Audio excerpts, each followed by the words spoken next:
लड़की काफी सुंदर है, इसलिए उसका पड़ोसी जिसका नाम वांग था वो उसकी खूबसूरती पर मोहित हो जाता है। वो उसकी कमर पकड़ता है और अपने प्यार का इजहार करता है।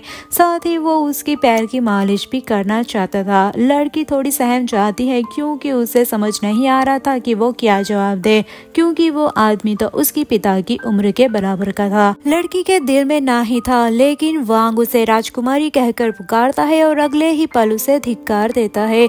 लड़की भागते हुए अपने घर पर पहुंचती है तो देखती है कि उसके दादाजी जिससे वो बहुत प्यार करती थी उनकी मौत हो चुकी है। इस आइलैंड पर दो ही परिवार रहते थे, एक लड़की का परिवार और दूसरा वांग का परिवार। अब लड़की इस आइलैंड को छोड़कर कहीं गई भी नहीं थी, इसलिए उसे वांग पर ही निर्भर रहना पड़ता है। वांग ने उसे अपने घर में पनाह दी और बदले में अपने पूरे घर का काम उससे करवाता था।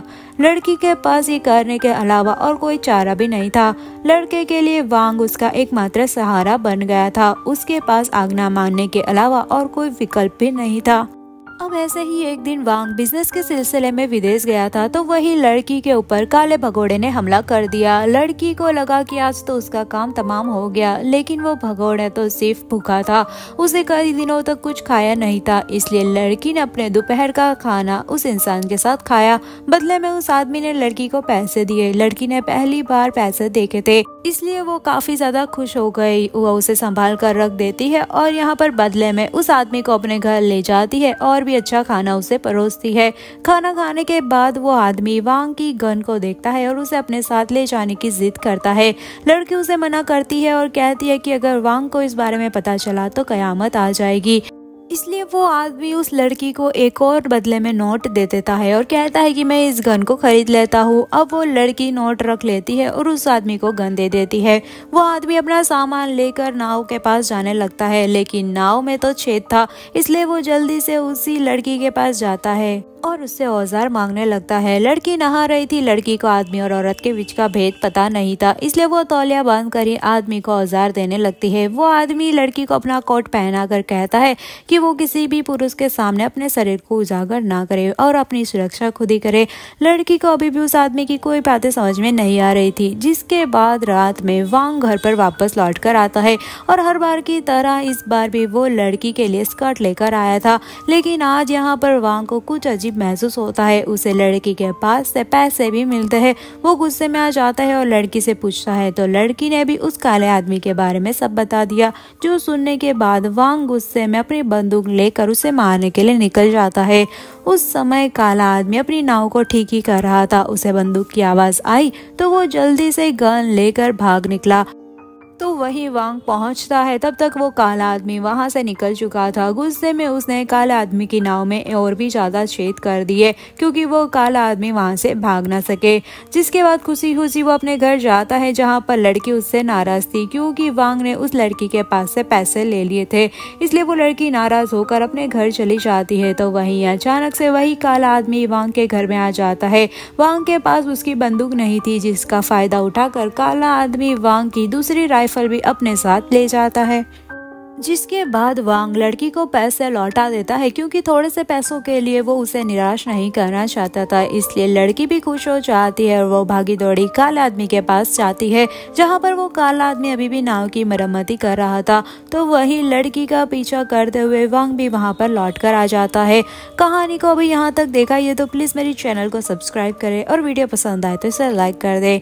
अब वांग वहां पर आकर कहता है कि मुझे काले और सफेद का कोई भी भेदभाव नहीं है, मैं रंग से इंसान को नहीं परखता। जिसके बाद वो काले आदमी को अपने घर पर पनाह देता है। वो आदमी अच्छी बांसुरी बजा रहा था और वांग अपने घर में सो जाता है। लड़की को बांसुरी की आवाज पसंद आती है तो वो झूमने लगती है। थोड़ी ही देर में वो काला आदमी भी सो जाता है तो चुपके से वांग अपनी दोनों राइफल्स को वापस ले लेता है। जिसके बाद तीनों पहली बरसात तक साथ में रहते हैं। वहीं एक दिन अचानक काले आदमी को दो लोगों के घर पर आने की खबर मिलती है। उसे लगता है कि यहाँ पर कुछ गड़बड़ है, इसलिए वो वहाँ से तुरंत ही भाग जाता है।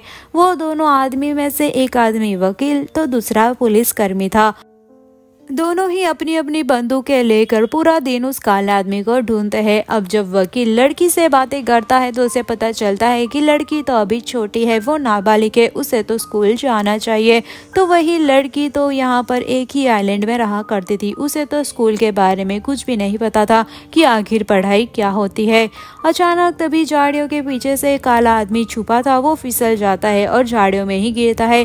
वकील और लड़की की नज़र उस पर पड़ती है तो वो उसे उठाकर उसके जख्म पर मरहम लगाते हैं, जहां पर लड़की ने वकील को समझाया कि उस आदमी को ना मारे, वो एक अच्छा इंसान है। लड़की की बातों से वकील को पता चलता है कि उस काले आदमी को फंसाया जा रहा था, जबकि उसने कोई भी गुनाह नहीं किया था। वकील उस काले आदमी का मुकदमा लड़ने के तैयार हो जाता है, लेकिन तब ही यहाँ पर वांग और पुलिसकर्मी आ जाते हैं और उस काले आदमी को बांध देते हैं।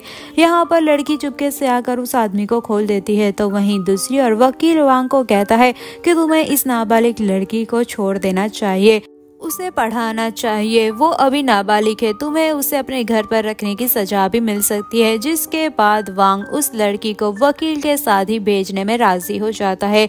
साथ ही वो उस काले आदमी को भी बोट में बिठाने में मदद करता है और लड़की से कहता है कि मैं तुम्हारा इंतजार करूंगा। और यहीं पर कहानी खत्म होती है। तो कैसे लगे आपको ये मूवी की कहानी, मुझे जल्दी से कमेंट में बता दो। मिलते हैं नेक्स्ट वीडियो के एक्सप्लेनेशन में, तब तक के लिए अपना ध्यान रखिए। Bye bye.